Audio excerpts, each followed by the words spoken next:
Okay, so welcome back. And now today we're going to talk about today is lowest terms. What does it mean for a fraction to be in lowest terms, and how do we put a fraction in lowest terms? How do we know when we have a fraction in lowest terms? Okay, so those questions are the ones we're going to answer today.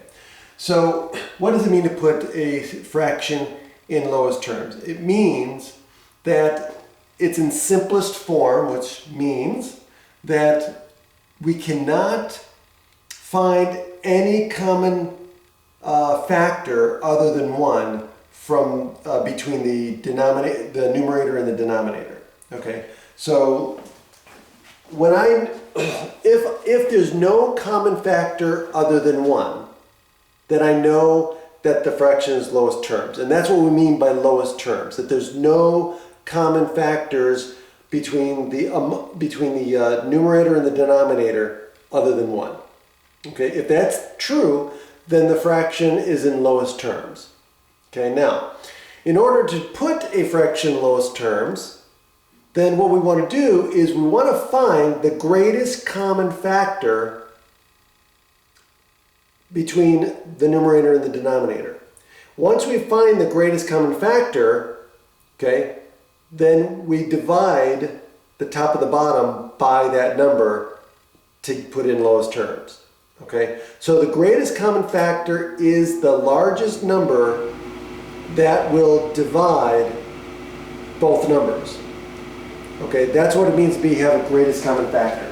Okay, so that's what we're going to do to find, to put it in lowest terms. So, for example, in this one here, we have 16/32. So, excuse me. So in order to put this in lowest terms, we want to find the greatest common factor between the numerator and the denominator. Now, we could divide both the top and the bottom by 2 because they're both even, right? And if we do that, if we divide the top and the bottom by 2, we get 8/16, but that is still not in lowest terms. Okay? Oh, we notice that they're still even, so we can divide again. Okay, so we can divide these by 2 again, so we get 4 what? We get 4/8. Well, that's still not in lowest terms.